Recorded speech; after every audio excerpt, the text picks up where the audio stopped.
Welcome to the channel and welcome to this review of Battletome, Cities of Sigmar.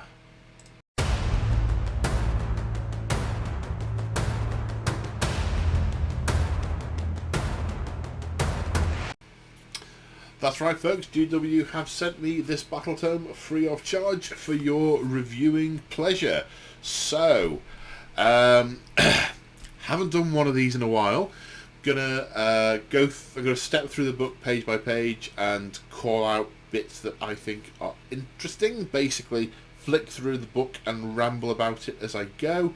I'm also going to give you my sort of thoughts on the book as a whole and the new miniature range and so on. So, without further ado, we'll dive straight into it. So. Oh, as ever, I like reading the little forward bit at the beginning, the little narrative nugget. These realms belong to us. No invasion this, our endless march. No conquest driven by greed or malice. This is the light pushing back the darkness, and it can end only one way. In war. This is us taking back which is ours. Once these foul lands were whole. Some were paradises, and we, the blessed. Since the coming of the Dark Ones, they have been ruined, corrupted, ravaged. Still, we cede them not.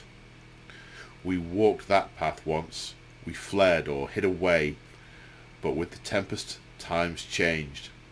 We have won allies to our side, storm-souled warriors sent from the heavens, stout Dwarden, swift elves, and stranger beings still. Now we fight back as one, with fire, fury, and faith. We heal the lands with toil, with pain, with blood. We slash and stab, gouge and tear, rip and bite. Even if we march on broken limbs, even if the walls we raise are soon toppled, even if we sing our songs of war with slit throats, we will fight to the last. For the great wheel must turn. Even if it grinds our bones to dust, even if our rendered flesh greases its axle, even if a river of blood stretches out behind, turn it shall, on and on, until one generation bleeds into the next. Dun, dun, dun. Okay, so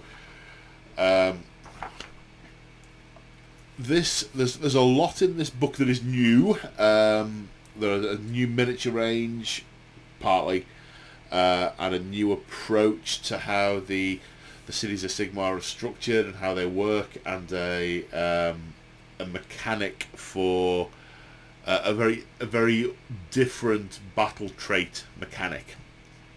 So.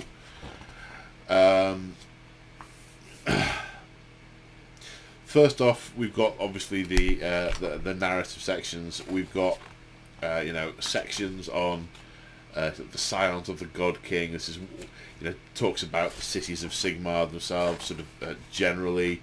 Then how the cities form, and it coins the term here, islands of sanctity in the mortal realms. Sort of their sort of a sort of foothold of order within chaotic realms, and then obviously it starts to lead to sort of pushing out those borders with the Dawnbringer Crusades. The section here about taking the coin, so almost sort of reference back to, I think it's the Napoleonic Wars, where people would take the king's shilling, I believe. I might have, not a historian. So this is sort of about it talks about the different peoples and different walks of life that effectively give themselves to the preservation of order and Sigmar's crusades. Then it talks more about the Dawnbringer Crusades and pushing out from the cities.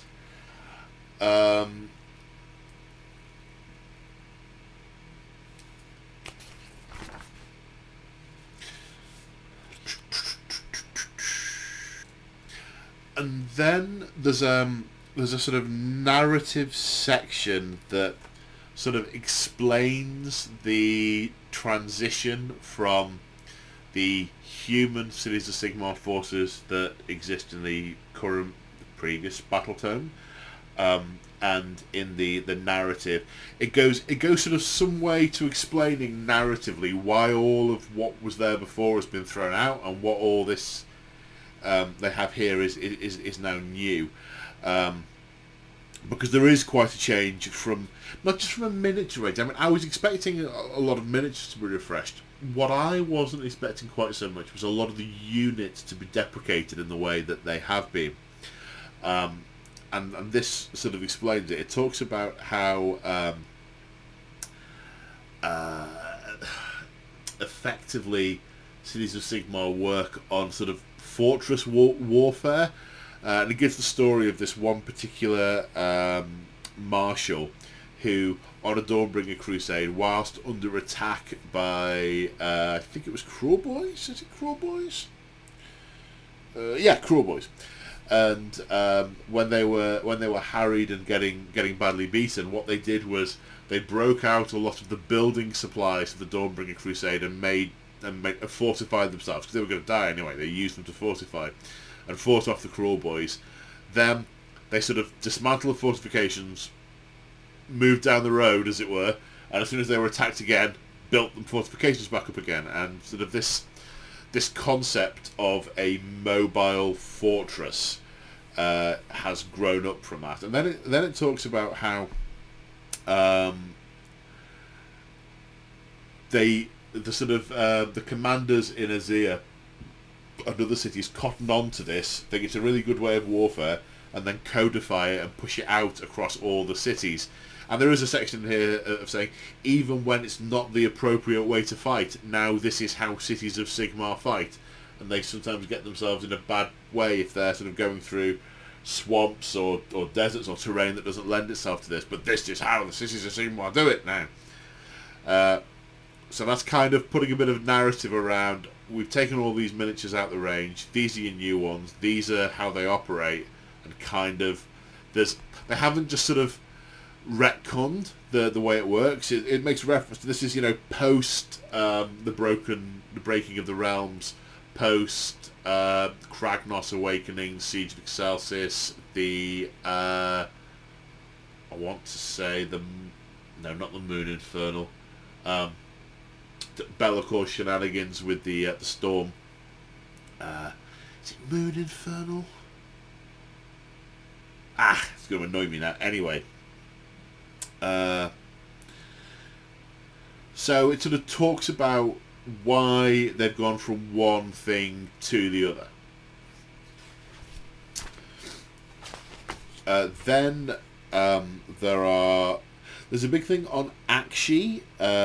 I say a big thing. The picture is on Akshi, the realm picture, and it's got the three cities in Akshi: the Hallowheart, the Hammerhal, and the Tempest Eye. Talks a bit about those. Then over the next few pages, it goes through each of the Cities of Sigmar. Now, what they have done is they have drawn out. Obviously, they've kept the existing cities, but they have pulled out of the narrative at least one city per realm, excluding Azir. There's nothing in here for fighting in Azir, because Azir is safe, apparently. So there's one for each of the other 7 realms, and some of them have multiple in. So, for example, Gairan and Akshi, it refers to the fact that they're the most settled, and yeah, there's 3 or 4 in each of those. But there are there are rules in here for at least one city in Chamon, Shaish, Olgu, etc. Etc. isn't the name of the realm, it's Mies. Anyway, so we've got Hammerhal, Tempest Eye, Hallowheart. Then we've got a big picture of the Realm of Life, where we've got Greywater, Fastness, Living City, Phoenicium, and Hammerhal Gyra. And it goes through details of all of those, the narrative and similar. Then it's got a section it refers to as Heavens on the Edge, or yeah, Heavens on the Edge, where it gives a section of the other various cities. So Lethis is a city in Shaiish. Actually, it's referenced in what's the name of the book? I think it's called The Hollow King. I think Lethis actually features in that. Vindicarum, which is a city in Shemon. Excelsis, Gur. Settler's Gain in Heesh. And Misthaven in Orgu. And it talks about what each of those are all about. I won't go through all of that. Then we've got the traditional little vignettes where it's got some sort of little things from the Age of Myth, the Age of Chaos, then the Age of Sigmar, and right the way up to the Order of the Beast, the Era of the Beast, and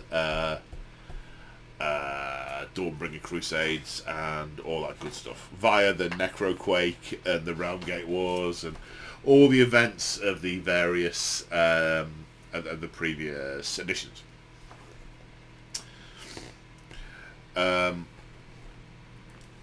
Then we have cities. We have a page on all the heraldry of the free cities.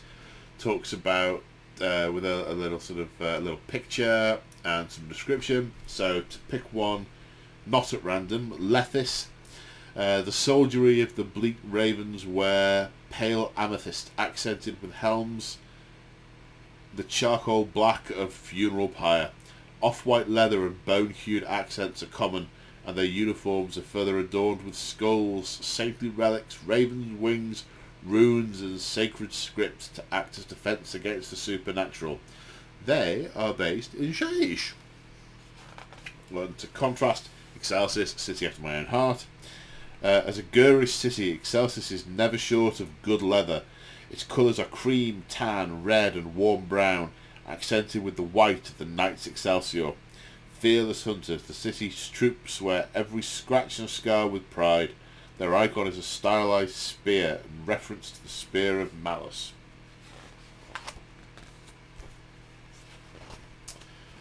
Then we've got a section on one of the new characters, Tehila Vendra, the Lioness of the Parch, who is the first marshal of Hammerhal, or is it Akshi? Hammerhal Akshi. So this is the model of the marshal on the Manticore. It is a gorgeous model, this Manticore. I have a Chaos Manticore on my pile of things to do, and this Manticore model puts that one to shame. Then there are quite a few stories in here. There's quite a few sort of nice sort of, they're laid out on sort of stylized parchment on the pages with little trinkets and things around them, and they're quite cool. There's quite a few of these dotted around the book. Then we've got a section on the sacred cults of Sigmar. So all the religious ones. Now this is where I think there's some missed opportunity in the book. So they have kept the old flagellant kits. They're still good kits. They might not have comprehensive build instructions, and they are very, very old. They are way back from the Fantasy Battle days, but still a lovely kit. I had expected to see Battle Priests back in this book, but they are missing, and I can't help feel that's a missed opportunity. There is one character who is excuse me, I'm a bit chesty. They've got one special character who is the Pontifex Zenestra, the matriarch of the Great Wheel. So basically it's the head priest. But no battle priest characters, no priest characters. There's an upgrade for a basic battle line unit, which is a priest. But in my humble opinion, that really doesn't work. I don't know why they did that. A mini for a priest would have been, way better. So Missed opportunity, but they have got a Cult of Sigmar section in there still with Flagellants and this one special character priest. Then we have a section on the commanders of the Free Guild Marshals, which are the old Free Guild generals in all but name. Collegiate Arcanum, Collegiate Arcane, which are mostly unchanged. It's similar, in terms of the units. You've got battle mages and the various battle mages who can ride their celestial wagon things, or sort of the big magnifying glass laser of doom. There's one new unit, the Alchemite Warforgers, which is one of the kits in the new box. It's a cool concept, it's a cool mini. Basically they are sort of wizard blacksmiths who do chamonite metal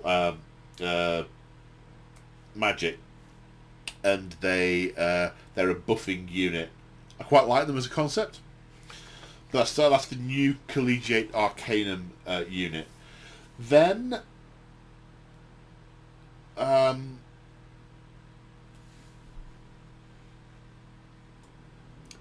it comes to it talks about the Free Guilds, the soldiery of the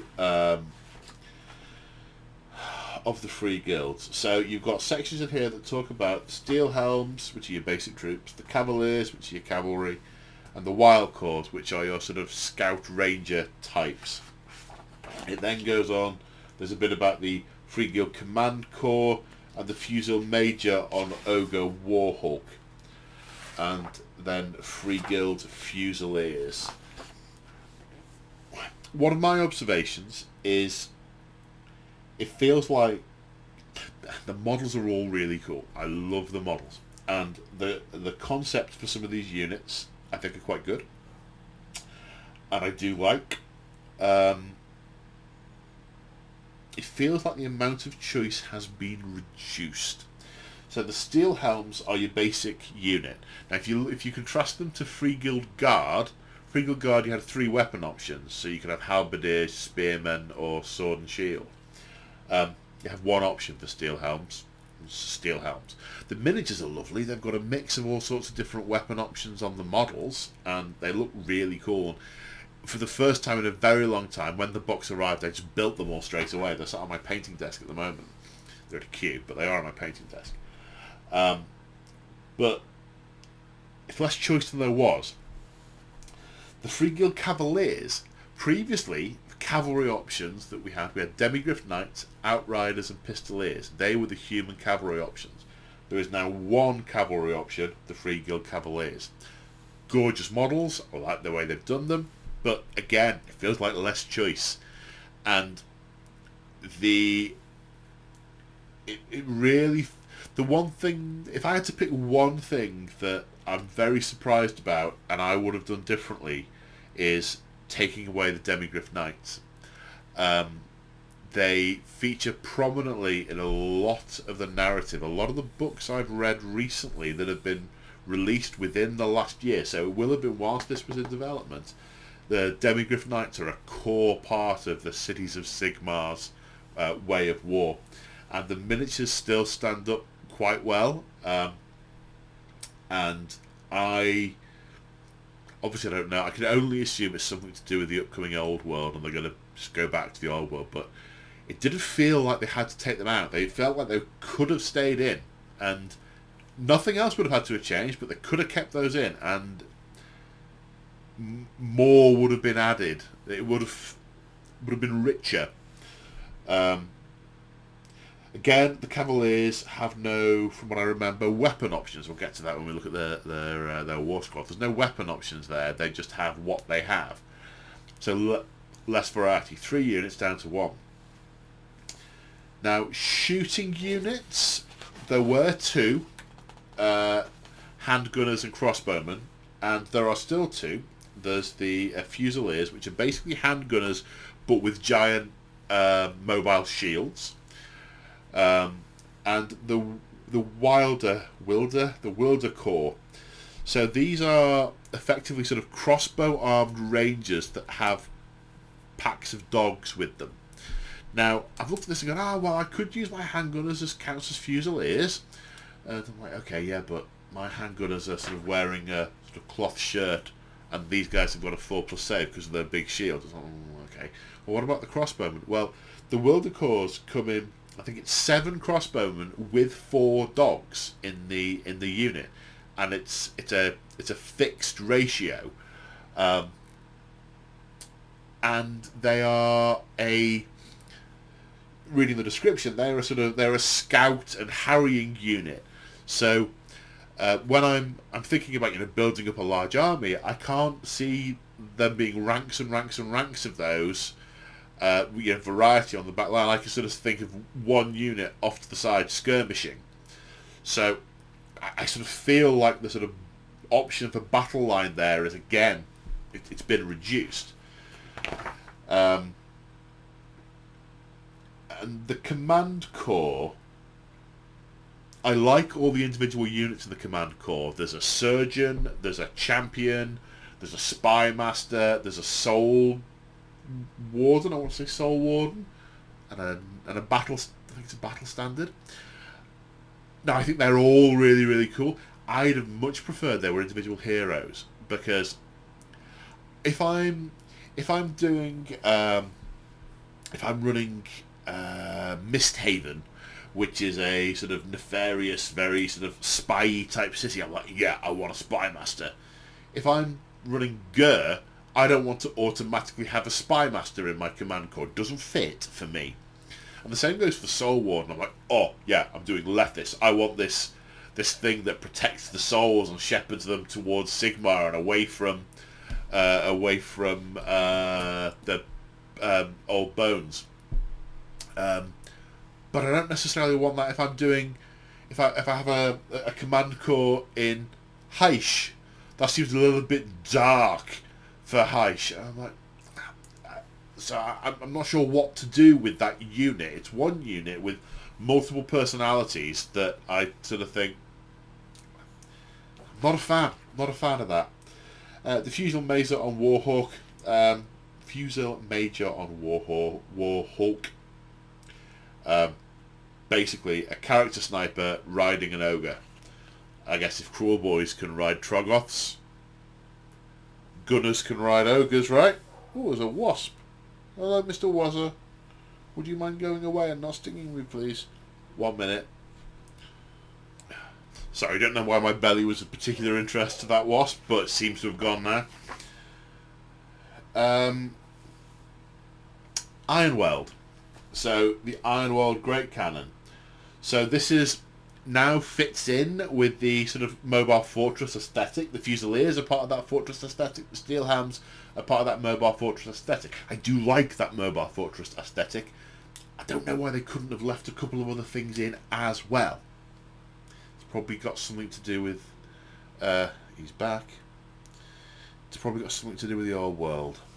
Or the business model of what units they want to have, what they don't. But before, there were 2 options for Ironweld. You could have the Hellblaster volley gun, and you could have the rocket battery. Now you've got one option, that's a great cannon. So, it feels like this is a reduction of choice. Now, I get that they're refreshing the whole miniature range, and when they come back to this book, probably in 4th edition, they may well do a whole bunch of other units to flesh it all out. The moment, I can't see me having a very large army of this. I can't see me having lots of variety because it's quite samey. It feels quite samey. To get the variety from a free guild perspective, it doesn't feel like there's a lot of variety in a free guild, and that's what I want.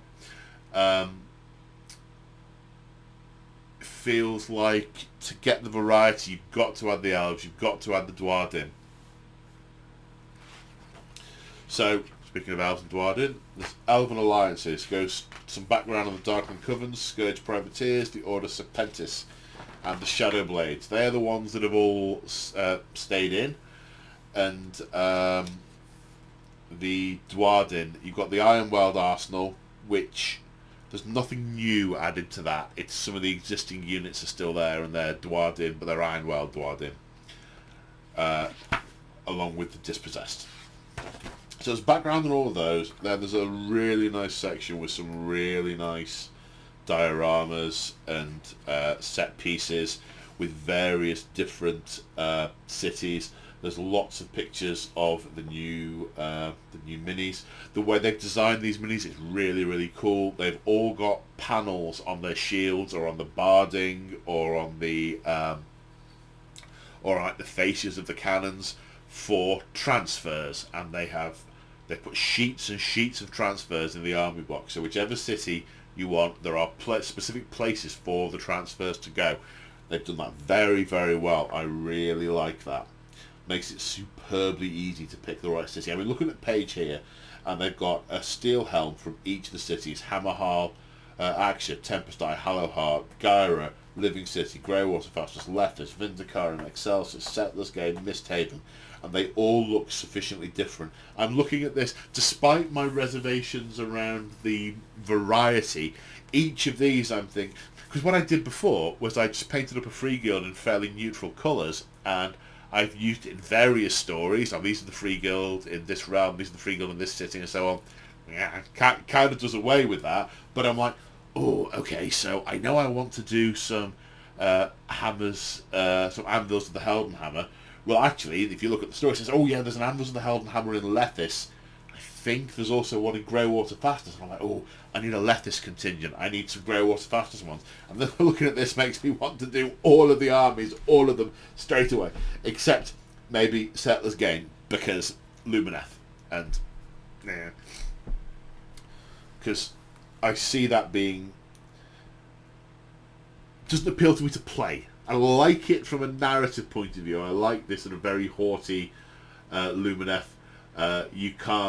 If you can't fly with magic to the next level up, you can't actually do anything. You're a third class citizen. Doesn't make me particularly inclined to play one of the armies. But anyway, I'm digressing. There's lots of nice pictures and lots of illustrations of different ways they painted the minis, which I think is really good. Then you've got the various witch hunters. You've got Galen Van Dents and Dorelia Van Dents and Haskell Hexbane, which I like. Although Galen Van, I think I'm right in saying, did I hallucinate this or not? I'm not sure. Let me check. Yeah.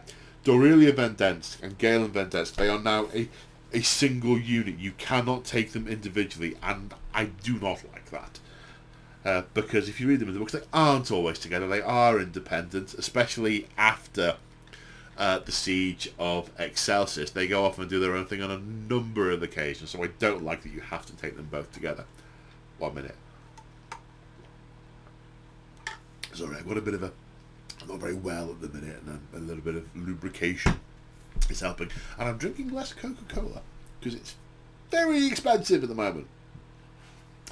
So yeah, so witch hunters. It's nice. There's witch hunters in there. There's no generic witch hunter profile though, which is a bit of a shame.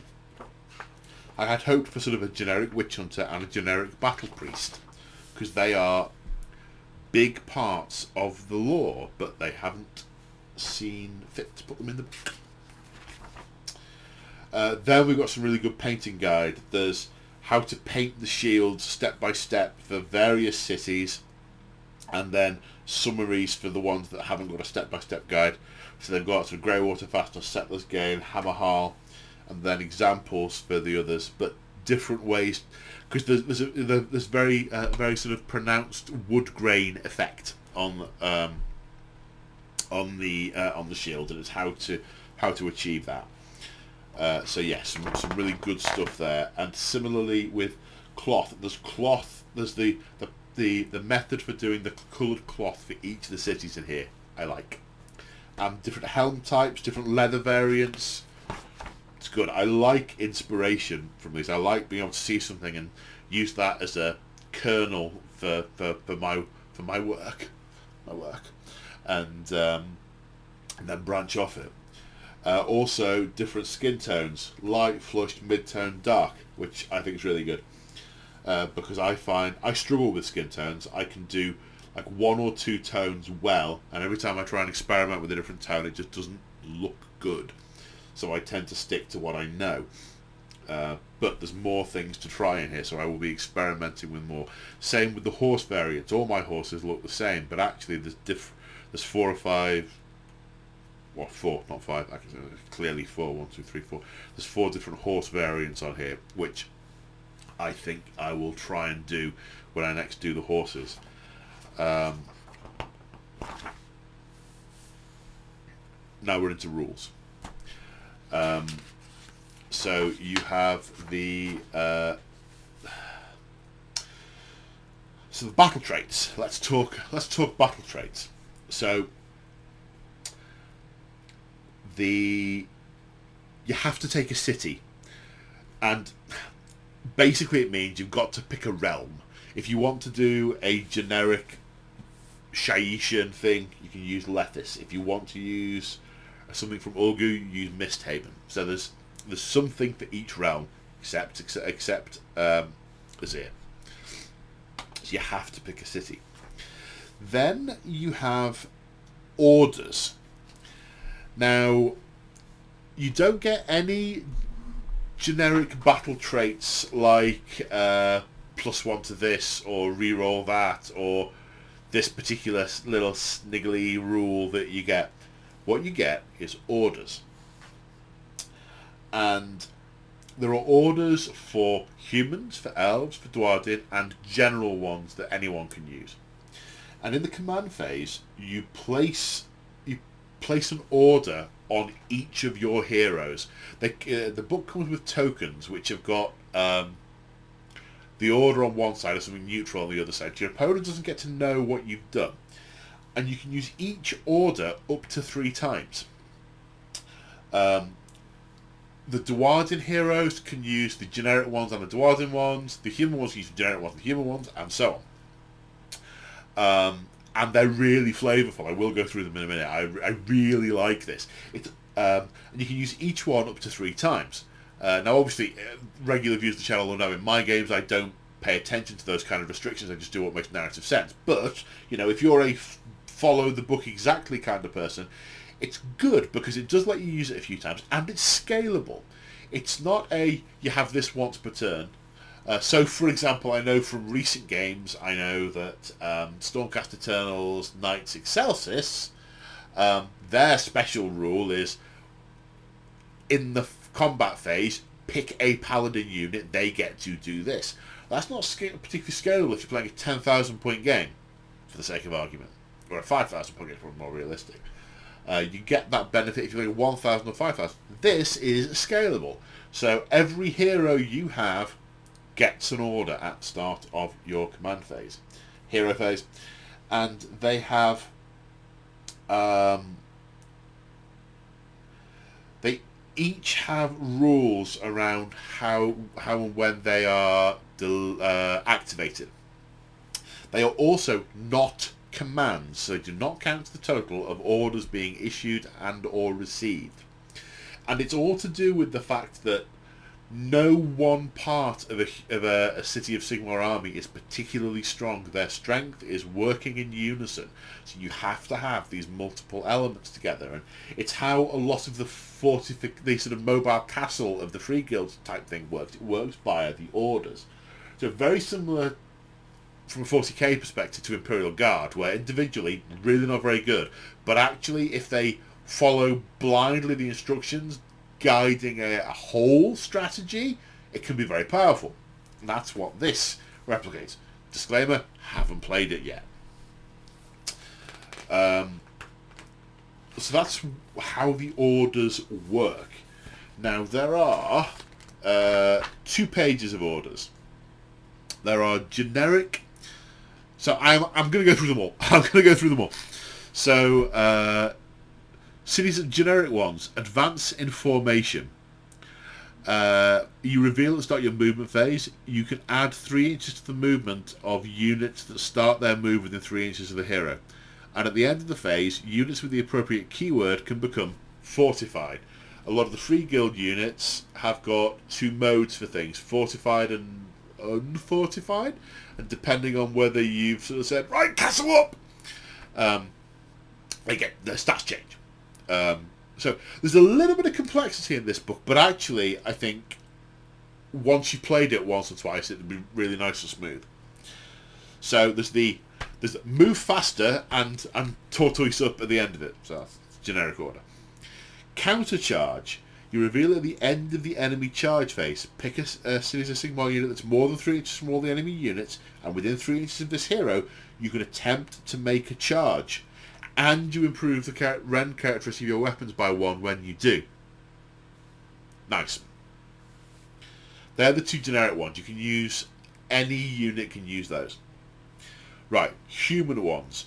Return fire. Reveal the order when a friendly unit that's within 3 inches of this hero is targeted by a shooting attack. After the enemy is shot, you can pick that unit and shoot back. Suppressing fire, another human one. You're at the start of your shooting phase. You must fire all the attacks at the same unit. Then you roll 2d6 and add the number of slain models to the result. If you beat their bravery, they become suppressed and gain the strikes last rule. So you can keep their heads down, then charge them with your troops.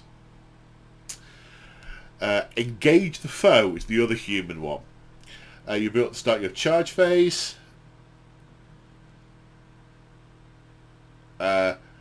If you charge this phase, you get +1 attack. Yeah, pick a unit that's within 3 inches that hasn't yet fought this battle. That's interesting. Hasn't yet fought in this battle, but you're starting to start the charge phase. Why would they have already fought? But basically, yeah, you make a charge and you get a +1 attack. Anyway, so there are 2 Dwarden orders and 2 Elf orders. The Dwarden. Form shield wall. Nice, very Dwarden-esque. It's got to be a unit with 5 or more models. These are all, from what I can see, you have to be within 3 inches of the hero to use them. So I won't say that again. It forms a shield wall to the end of that phase, which gives them a 5+ ward. So, boom, shields all locked. Grim Last Stand, another Dwarden one. Oh, so cool. Reveal at the start of the combat phase. Until the end of the phase, if basically when a model dies on a 5+, it does a mortal wound back to the enemy. So they sort of pull the enemy spear out and stab it back in them, or sort of hurl their axe, or something similar. Right, the Elven ones. Strike them down. Start the charge phase. They gain strikes first.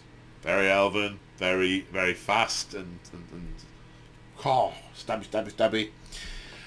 Swift disengage. At the end of the combat phase, the unit can immediately retreat. So you can I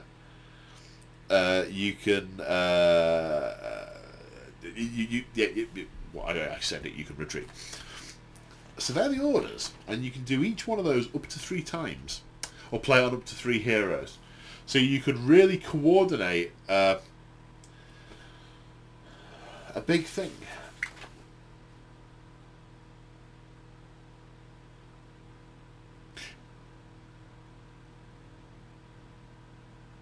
Sorry, I've just realised something I've read wrong, because it just made me think, how does that bit work? So you don't play these in the hero phase, you play them at the start of the battle round. So if you're going second in round 1, you will have already, at the start of the battle round, had the opportunity to place all your orders. So all the defensive ones will apply when your opponent attacks you. So it's after the priority roll that you place them. Okay, so now we're on to, command traits, prayer scriptures, all sorts of stuff here.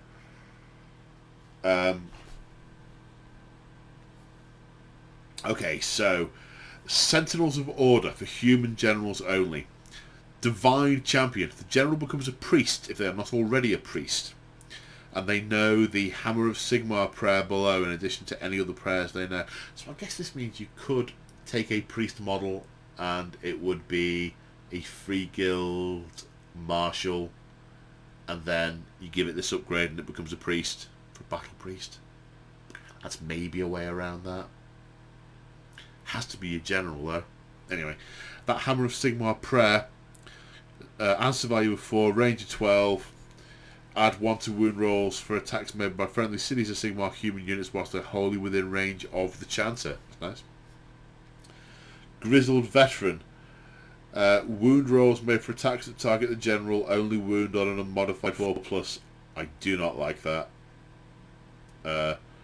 That's saying because this person's been in a lot of fights, your opponent's stats are changed. So if a Gargant that should be wounding something on a 2+, no, I don't like that at all.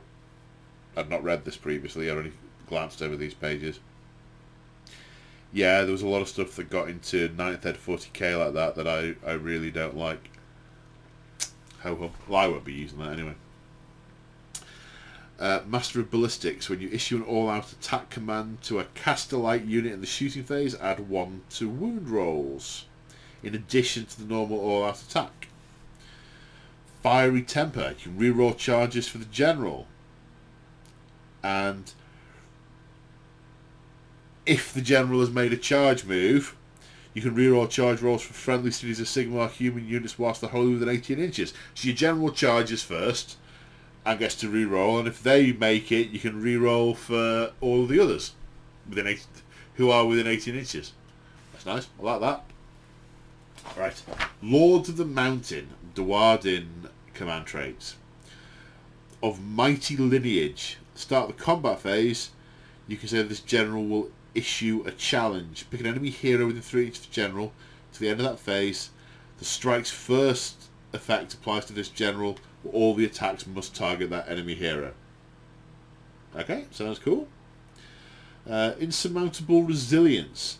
At the end of the combat phase, roll the dice for each wound that has been allocated to the general. On a 3, plus the wound is healed. That sounds a very Gotrek-y rule, but yeah. Master of Ancient Law. The general becomes a priest. They know 1 additional prayer from the Rune Law prayer scripture. Interesting. Dread Leaders. Most of the elves in the book are nasty, evil elves. There are no sort of nice, fluffy elves. So, Dread Leaders. Unparalleled Duelist. For each hit roll that doesn't score a hit that targets the general, suffer a mortal wound after all the attacks have been resolved. So if you miss, he stabs you. Secretive Warlock. Wizards only. Add 1 to casting and unbinding rolls for this general. So that's for the Darkling Sorcerers. Draconic Blood Pact. Okay, so this one's for the Order Serpentis. Hero mounted on Black Dragon only. At the start of the combat phase, you can say the general will draw power from their Draconic Blood Pact. If you do so, the general suffers 1 mortal wound. Add 1 to the attack characteristic of the weapons of this general's mount. So you take a mortal wound, your dragon gets harder. Nice. Okay.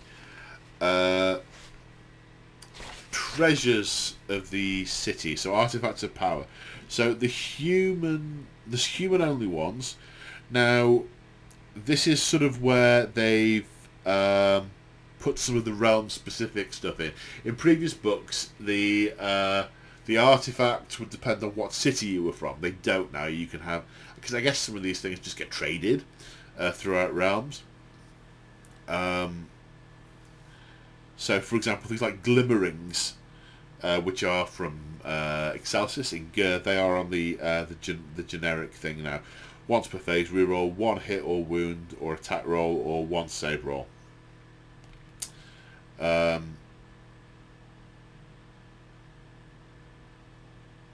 Brazier of Holy Fire stops nearby models running away. Mastro Vivetti's magnificent macroscope. Adds 12 inches to the range of missile weapons. No, adds 3 to the range of missile weapons from other units that are within 12 inches of the bearer. Shimtek's Grimoire allows the bearer to conjure a storm. Roll a d3 until the end of that phase. Subtract that roll from casting rolls for enemy wizards. So you can screw up enemy wizards. Sigmarite Warhammer. Pick one of the bearer's melee weapons, improve the rank characteristic by 1 and add 1 to the damage characteristic. Flask of Lethesian Dark Water. Once per battle, heal up to d6 wounds allocated to the bearer.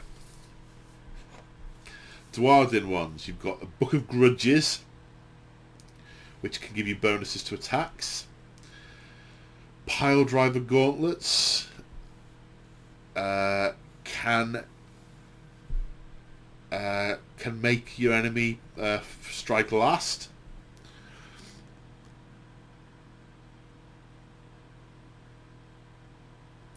And Heavy Metal Ingot can let you ignore save modifiers if you didn't move that turn. Makes them an immovable object. Elven ones. Shadow Shroud Ring.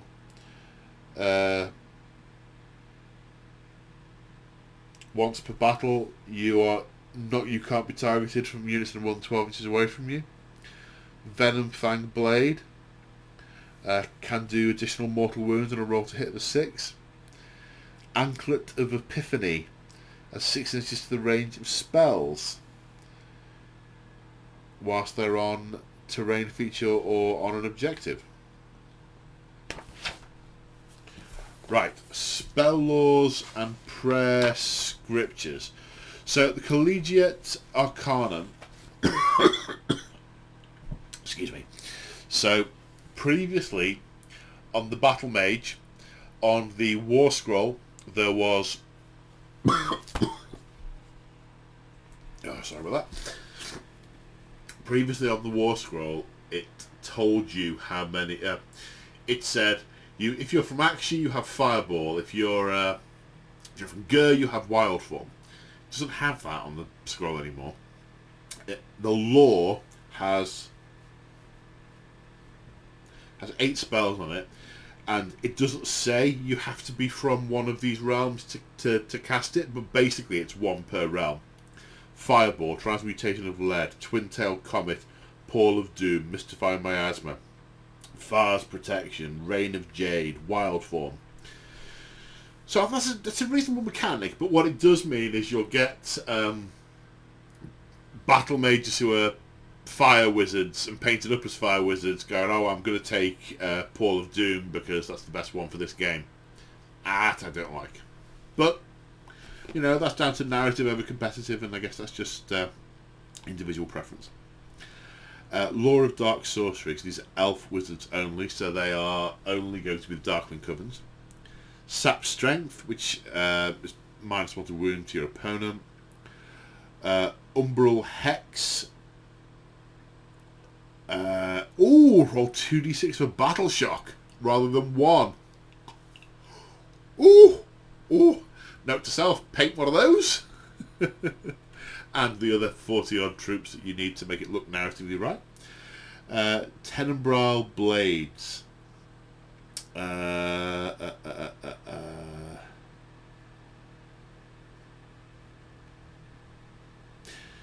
Until you got a 9-inch range, but you cast it on an enemy unit and their save becomes dash.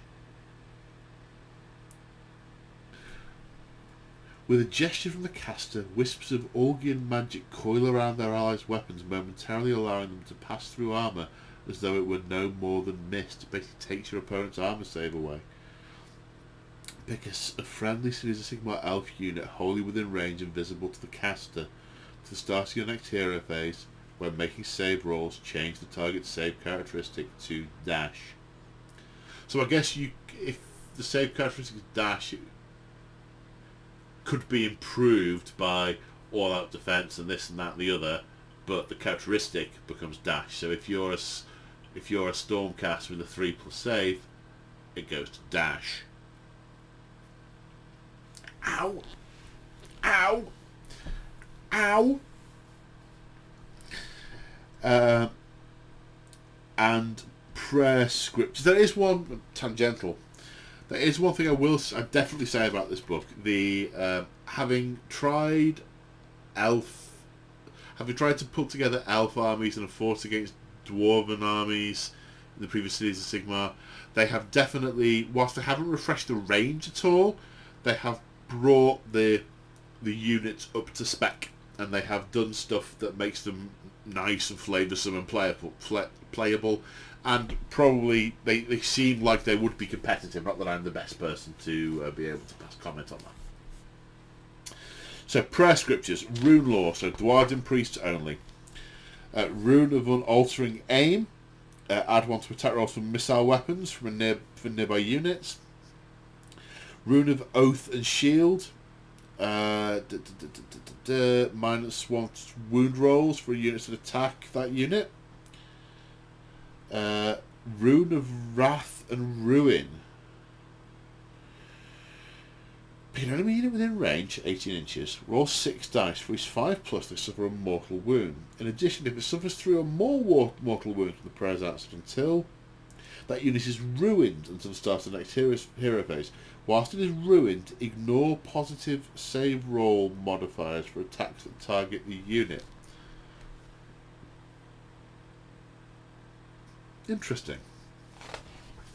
Right, we are now on to the individual city rules, the sub-faction rules.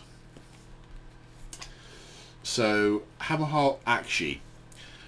Officers of the Academy Marshal. When orders are being given to Akshi heroes, one of those units can be given 2 orders instead of 1, but they must be different orders. That's one rule that you get for being Hammerhal Akshi, and the other one is the Magister of Hammerhal.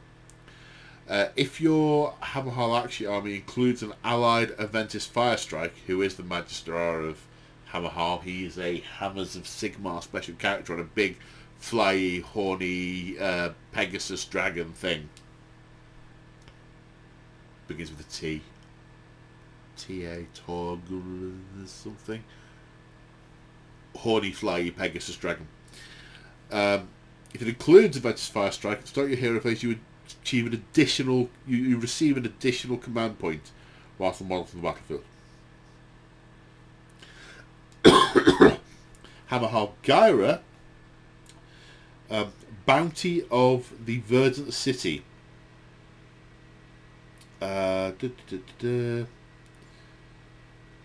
If the battle pack you're using has restrictions on the number of reinforced units you include 1 additional Hammers of Sigmar reinforced unit in your army.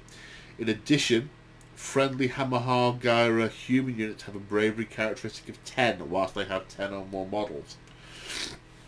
That's interesting. It actually changes some of those special rules. But either way, large units have a bravery of 10. That's good. They only start to run away when they get... The armies of Hammerhal Gyra are bolstered by rank upon rank of dedicated soldiery who march forth in the name of Sigmar to reclaim the last lost to the dark gods in the age of chaos. Da-da-da! Excellent. Right, the Tempest's Eye. Rapid redeployment. Friendly Tempest's Eye and allied Caradron Overlord Sky Vessel units can retreat and shoot in the same turn. So, Tempest's Eye, there's a lot of Caradron stuff going on. So I like the way they tie some of these rules into the allies as well, because Cities of Sigmar are one army that's they're everywhere and often ally with lots of the other forces of order. So I like this. This is good. Hallow Heart, Wild Magic. When you attempt to cast a spell with a Hallow Heart Wizard, you can say they will harness wild magic. If you do, roll 3 dice instead of 2 for the casting roll. However, on an unmodified roll of 10 or more, the caster suffers D3 mortal wounds after any of the spell effects have been resolved. Well, the average roll on 3 dice is 10.5, so that will happen more often than not. D3 mortal wounds, eh? The Living City. Hunters of the Hidden Paths. So here is a Sylvaneth tie-in. During deployment, instead of setting up a Living City unit or an allied Sylvaneth unit on the battlefield, you can place it to one side and say it's setting up in the Hidden Paths. You can set up one Hidden Path unit for each unit you deploy. At the end of the movement phase, you can set up one or more of these reserve units on the battlefield wholly within 6 inches of the edge of the battlefield and more than 9 from all enemy units. So you can basically sort of outflank and outmaneuver your opponent with deployment with your Sylvaneth allies, as well as your Living City units. So that's very nice.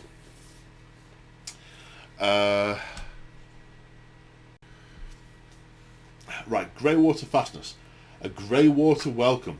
You can use the all-out attack command up to 3 times in your shooting phase. I read that and thought, no, I do that anyway.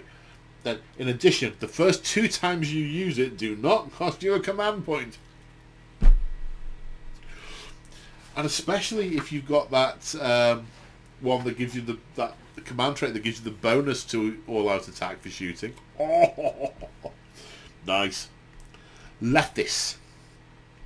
The Raven Priests. Friendly Lethis human heroes that are not wizards become priests. And friendly Lethis human priests and allied Stormcast Eternals priests all know the following prayer in addition to any others they know. Morda's Embrace. So there's a Lethis, there's a bunch of other gods that get worshipped, often referred to as the Forgotten Gods. One of them is the master of the Bleak Raven, Morda, who is basically really good at steering souls away from Nagash and to their appropriate afterlife.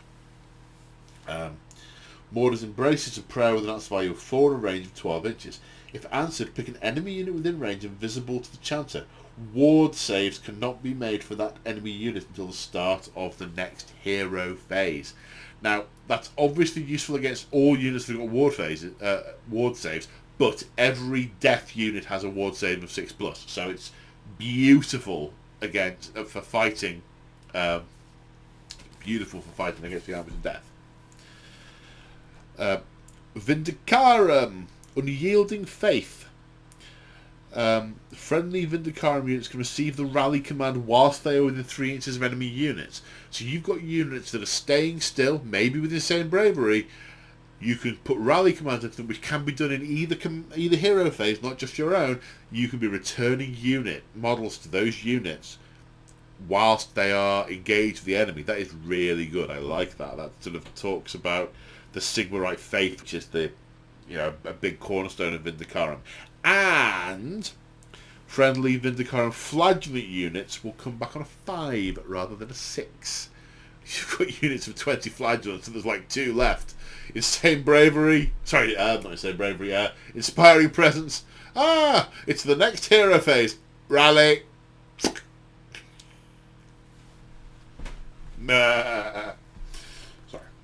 I'll be carried away there. I am seriously tempted with Vindicarum. That is so cool.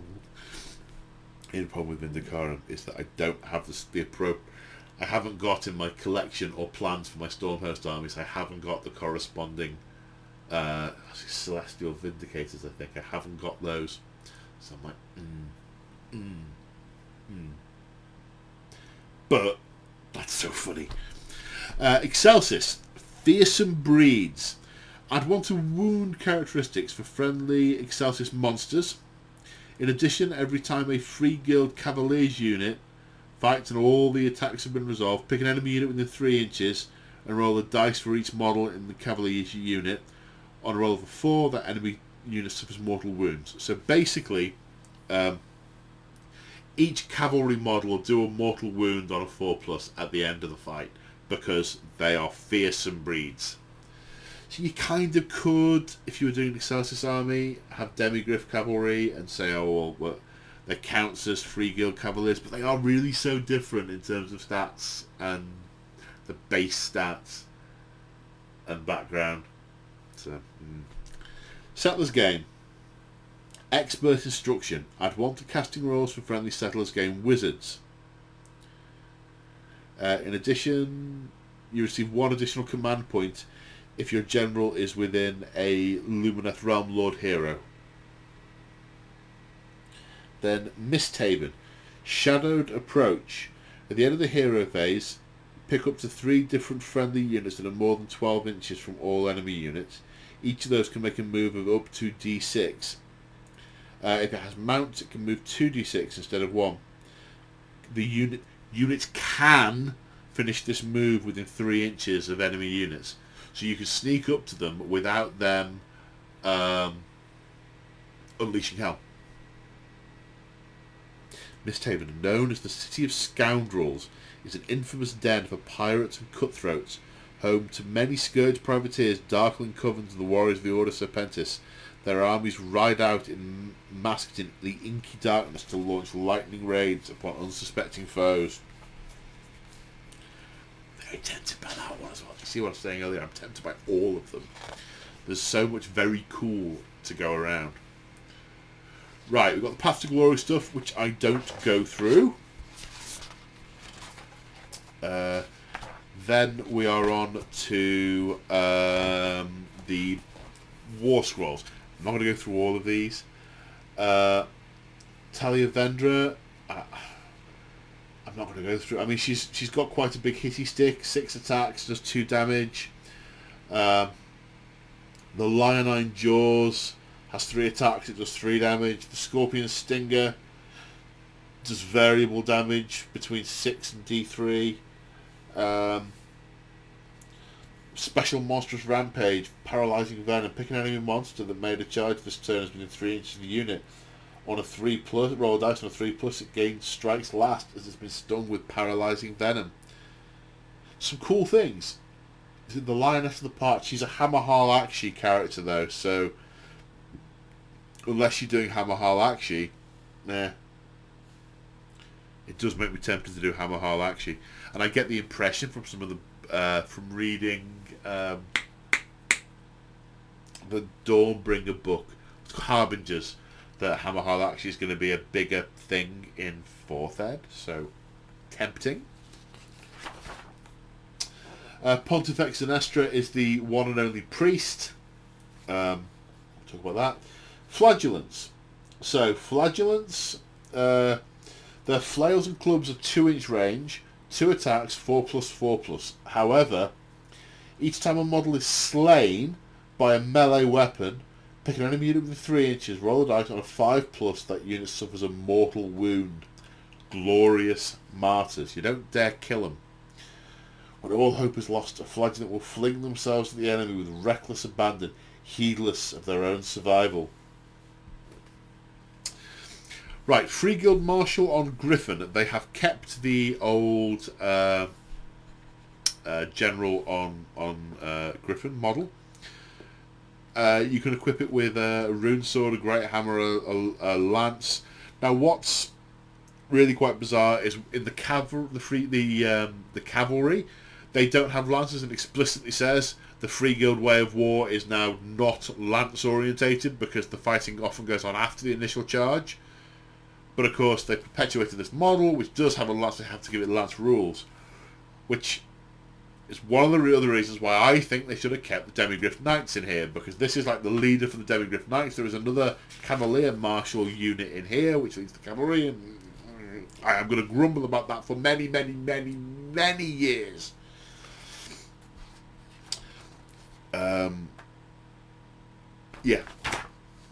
Free Guild Marshal with Relic Envoy. So this is your general on foot.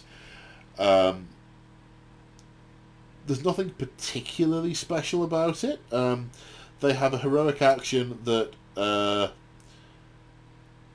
lets units count as 2 models for the purposes of contesting objectives, which is quite nice. And he's got this Relic Envoy, and it's just a counter. It doesn't actually do anything.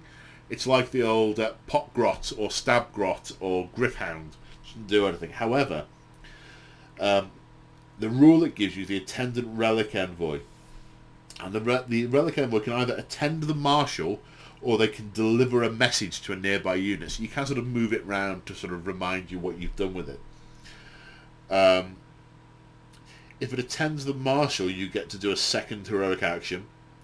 If you deliver a message, you pick a unit within 12 inches, and the next time that unit receives an order, a command point isn't spent. So you can either have an extra heroic action, or you can have a free command point. You've got the Free Guild Cavalier Marshal, so Free Guild Marshal on a horse. You can get some bonuses to charge rolls for Cavaliers whilst they're within range of the General, which is nice, 3-inch bonus. And run down the foe. The strike's first effect applies to this unit if they charged. In addition, you can pick a cavalier unit that fights immediately after you, breaking the alternating sequence. So you can do a nice sort of smash charge thing with it. Then you've got the Archimite Warforger, which I really like. It's a wizard, and it explicitly says, because it's from Chamon, you must pick the Transmutation of Lead spell from the Arcanum lore, which is good. So it's definitely a Chamonite wizard. Runic Crucible. It can say whether or not it's going to stoke or expend the power of its crucible each hero phase. If you stoke it, you add 1 to casting rolls. If you expend it, you can't cast any spells, but you add 1 to save rolls for Cities of Sigmar units whilst they are wholly within 12 inches.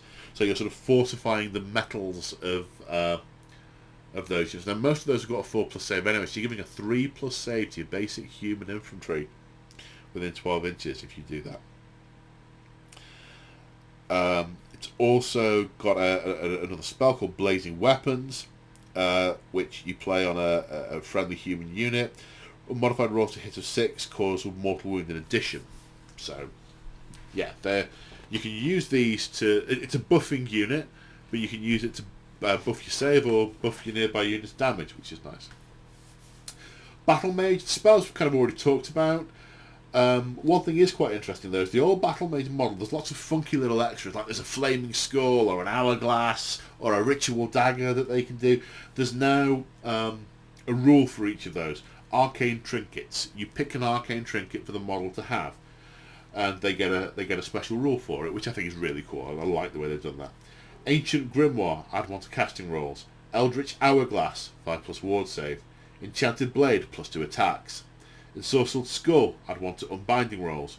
Realmstone Orb, add 6 inches to the range of spells. Ritual Dagger, take a mortal wound, you can cast an extra spell.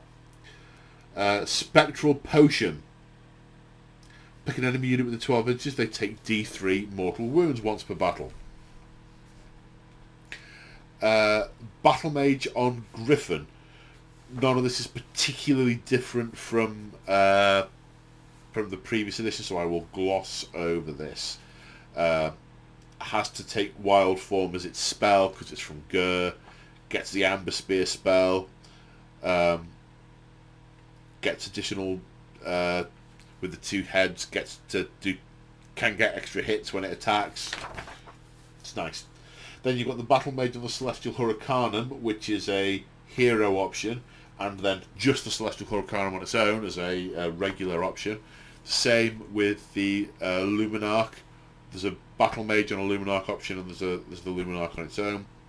Obviously, the Battle Mage options have a wizard that can cast spells, and they have spells with the unit. The others just have the basic units, things that those units do. They're alright, they're pretty good. Searing Beam of Light still does D3 mortal wounds to each unit it passes over on a 2+. Yeah. So, the Free Guild Command Corps I've already talked about, because I'm not very keen on the fact you have to have all of them. So, the Marshal's great retinue. You basically match you match it up to a Marshal, and they get a ward save of 4+ whilst they're within 3 inches of the unit. Then you've got a special rule for each of the you've got a special rule for each of the units in it. So the Great Herald gives the unit the totem keyword, which affects the range of certain things. The Sawbones basically can heal nearby units. Dispatch Spies is an ability that lets you mess up your opponent's command abilities. Once per turn when they issue a command, you can say the Whispered Blade will attempt to disrupt it. Roll a dice on a 4+, the order is not received, but it still counts as being used, and the command point is lost. So it's cool, but I don't want to take it every time. I don't want it to be an integral part of the unit. I want that to be a hero that I can add. Sound the Advance. Great Herald. You add D3 to move characteristic of all models that are in range. So move further forward. And the tune of the Corpus Summini. Somni. Something. You can use the ability whilst the unit has a Soul Shepherd. Units wholly within 12 inches on a 4+. When a model flees as a result of battle shock, on a 4+, they do not flee.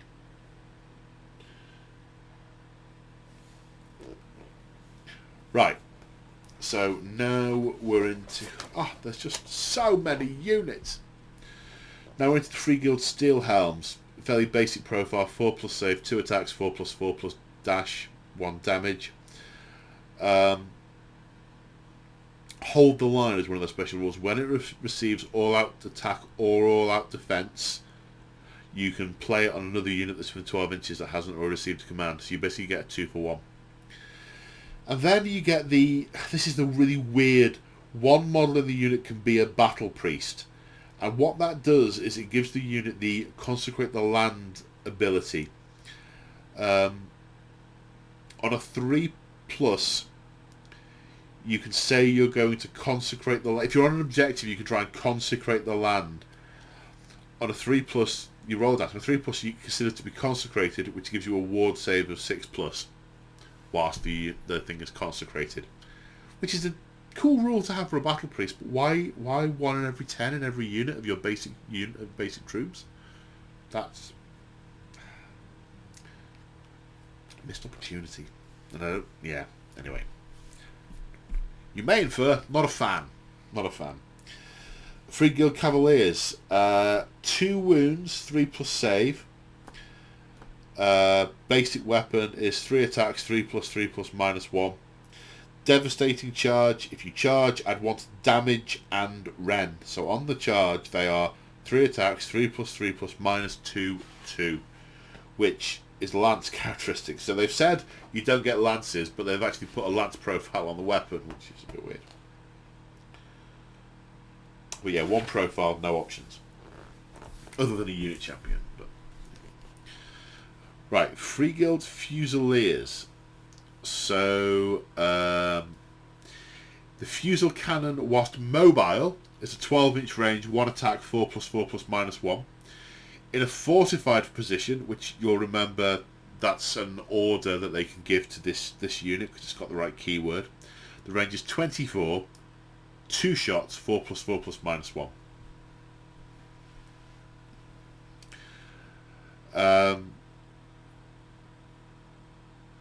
At the start of the battle, this unit is in fortified position. At the end of your movement phase, if it remains stationary and was not set up that phase, it is in a fortified position. So in other words, if you move, you're not fortified, but the orders let you move and then fortify. So if you've stayed still, you get the better shooty thing. And there's a supply run with the Black Powder Squire, which is a little model, one of those token things. Effectively, you use it once per battle and it lets you reroll hits. That feels unnecessarily strong for... Anyway. The Ironworld Great Cannon also has the fortified position rule. That you'll see that a few times. That If you've stayed still, you become fortified, and it has 3 different shooting profiles. Cannonball, 2 attacks, 4+2 -2 D3 +2. So that's some hefty hitting from a cannonball. Armor piercing shell, 24-inch range, 2 attacks, 4+2 -4 D6. So this is a great cannon. And then grape shot, 12-inch range, 5 attacks, 3+3 -1 2. So each time you fire, you pick one of those. The cannonball and the armor piercing can only be fired if you're fortified. So if you've moved, your only option is grape shot. Your move's only 3 inches. Steam tanks are still a thing, but not going to go through those. The wild core hunters, the hunting crossbows are 18-inch range, 2 attacks, 4+4 -1 1. There's an arbalast in there as well, which is a better profile, but there's fewer of them. Expert trackers. After deployment before the first battle round begins, you can make a normal move. Hidden and dangerous. The unit's not visible to enemy units while it's in cover or while it's more than 12 inches from them. In addition, improve the rend characteristic of the unit's missile weapons while it is in cover. So you stick these on a terrain piece, or you run them onto a terrain piece, and then your crossbows rend 2. But you have 4 out of the 11 models are trail hounds that have ferocious bite. They're better at fighting, but yeah, not better at shooting. The models very much look like real modern day pet dogs, which I'm not sure how keen I am on that. I'd rather they looked a little bit more fantasy-esque so I could disassociate it from this is actually a real life Fido. But that's the wild core hunters. Then we've got Haskar Hexbane, Galen and Dorelia Vendansk. So we're now in the Dwarden section.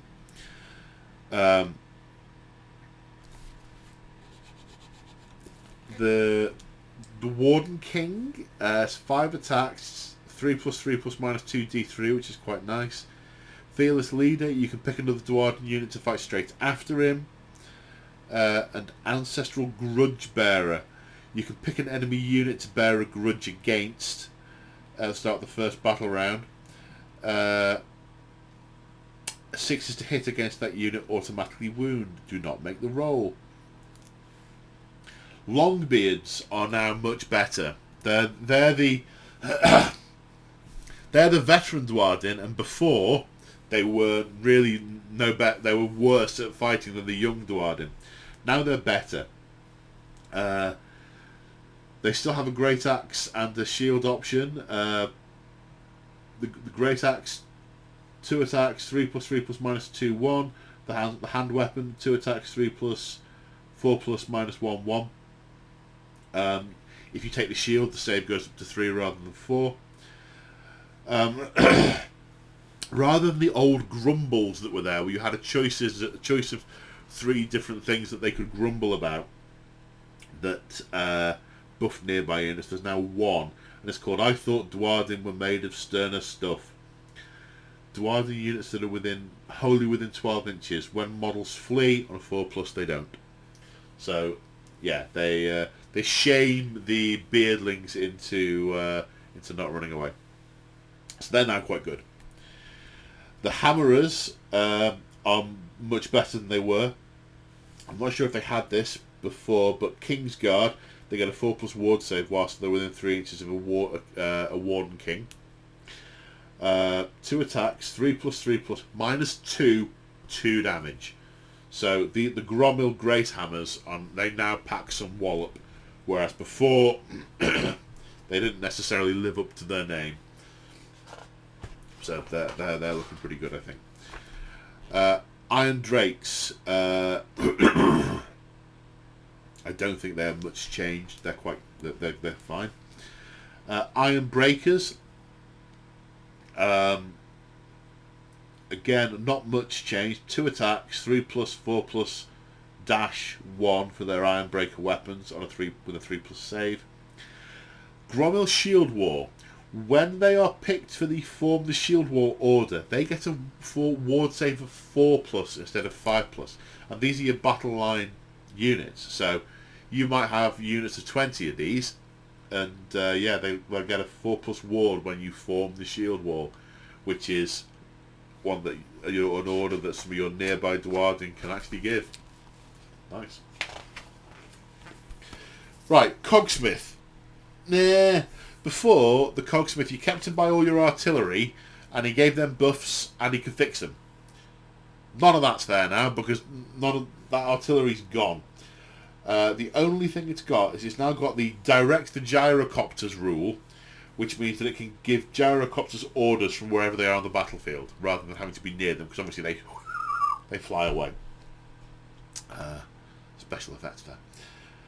Gyrocopters are now better. Their guns do a more reasonable amount of damage. The clatter gun, for instance, on the gyro bomber, 5 attacks, 3+3+, -1, 2 damage. Much better than it was before. Makes it much more usable. And the extra bit of range, I think that's extra range. Yeah, because you don't want to be getting too close. Right, we're now into the elves. What they call the Darkling Covens. Sorceress on Black Dragon, Sorceress. The Black Guard are still in, as are the Bleak Swords, the Executioners, the Dark Shards, and the Dread Spears. I'm not going to go into these too much detail because I don't really know. I don't have the contrast from what they had before. But what I can see, the Executioners, 2 attacks, 3+3+, -1, 2 damage on a 6 to hit. It does mortal wounds and the sequence ends. The Bleak Swords, they are 2 attacks, 4+4+ dash, but they score 2 hits for every 6 they roll to hit, so that's nice. So I'm just going to pick out a couple of bits from each of them. The Blackguard have a ward save of 4 whilst they're within 3 inches of a sorceress unit. The Dark Shards, the crossbow, 16-inch range, 2 attacks, 4+4+. Add 1 to hit rolls if the unit's got more than 10 or more models in.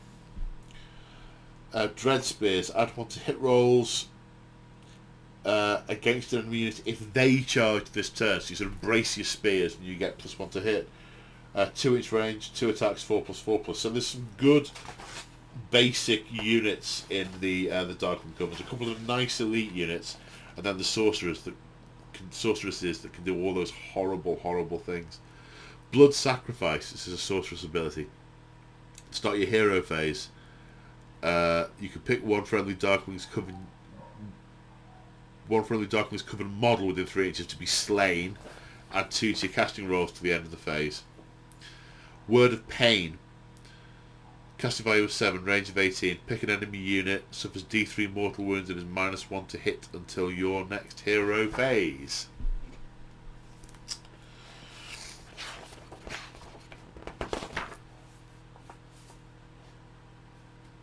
Then we have the Order Serpentis. They are still in here. I'm not going to go into those in too much detail. Again, I don't have the contrast. What I can say is the Black Arc stuff. The At Them You Curse, which is an ability of the Fleet Master, adds 1 to the... When you issue an all-out attack command, it adds 1 to the attack characteristic as well, which is nice. The Black Arc Corsairs are now different. Before, it had mixed profiles for different weapons. It doesn't now. You know, either have the handbow and just a vicious blade. The handbow is 9-inch range, 2 attacks, 4+4+. Vicious blade, 1 attack, 4+4+. Or you have a pair of vicious blades, which is 3 attacks, 4+4+. So either way, your model, whether it's just melee or split between shooting and melee, your model has 3 attacks that are on 4+4+. Skilled Swashbucklers. I like this. If the unmodified hit roll for an attack with a melee weapon that targets the unit is a 1, the attacking unit suffers a mortal wound. So they miss you, stab. Nice. And the Scourge Runner Chariot now has the Harpoon now has a better stat line. It's 2 attacks, 3+3 plus -2, d3 damage. But if you target a monster, the damage characteristic is automatically 3, because that's what Scourge Runner Chariots do. Pitched battle profiles. Steam tanks become battle line if your general is a steam tank commander. Black Ark Corsairs become battle line if your general is Scourge Privateer. Blackguard become battle line if your general is Darkman Covens. Dark Shards. For each Bleak Sword and Dark Shard unit included in the army, 1 Dark Shard. For each Bleak Sword or Dark Spear unit included in the army, 1 Dark Shards unit can be battle line. So you can't basically have just archers, but they can battle line if you put lots of other stuff. Drakespawn Chariots. So they've done this with Drakespawn and Scourge Runner. You can either have 1 or 3. You can't have any number of. Lots of the units say consist of any number of models. These don't. It says 1 or 3, and that's a fixed thing now. Drakespawn Knights battle line if your general is Order Serpentis. Flagellants battle line if the army includes the special character priest. So again, another reason to have an actual priest rather than just a special character priest. Fusiliers. For each Steel Helm unit, 1 Fusiliers unit can be battle line. So as long as you keep the ratios, they're all battle line. Free Guild Cavaliers, battle line if general is Free Guild. Gyrocopters, the same as the chariots. You can now have between 1 and 3. Well, sorry, not between 1 and 3. 1 or 3 are your options. Iron Drakes. For each Iron Breaker unit in the army, 1 Iron Drake unit can be a battle line unit. And Wild Core Hunters. For each Steel Helm unit, 1 Wild Core Hunters unit can be battle line. And lastly, but not leastly, allies. Daughters of Cain, Fireslayers, Ideneth Deepkin, Caradron Overlords, Lumineth Realmlords, Stormcast Eternals, Sylvaneth, brackets, except in a Greywater Fastness army. And that's all she wrote. So, to summarise, I have mixed feelings around. I'm very disappointed with some of the units they have taken out. I feel like they could have brought the new stuff in and found a way of still including some of the old stuff to not completely break some folks' armies. Very disappointed that the Demi-Griff Cavalry are out. Nothing to do with the fact that I have just painted 12 of them. Nothing to do with that at all. With a matching Griffin General. Nothing to do with that. But very disappointed they've been taken out. I really like the way they have structured the individual cities. I like the way they've streamlined some of the rules, so you don't have lots of, you can only take this if you are that city. They've made that more nicely playable, more accessible, and for people who are competitively minded, you can pick and choose things a lot more without having the, oh, do I go this, do I go that restriction. Love the minis. There's a lot of nice detail for the painting in there. The rules for all the units they've kept in, they seem to have made them all reasonably well playable. I haven't seen a unit in the book and I've thought this doesn't have a place in the army. Going through the old book with the with some of the elves and Dwarden in there, they very much, you sort of think, I'm going to struggle to play this. They brought everything in there up to date and made it all playable. I love the fact they've included a city from each realm. They've fleshed them all out really nicely. My gripes about the units, the variety of human free guild units and what they've deprecated aside, I think it's a really good book. And I do look forward to getting some of it painted and having a play with it. So there you go. That is that's the end of this review. Hope you enjoyed it. If you want to support me, there's some ways of doing that in the description of the video, if that's something you're interested in doing. If not, take care out there, and see you in the next one. Bye for now, folks.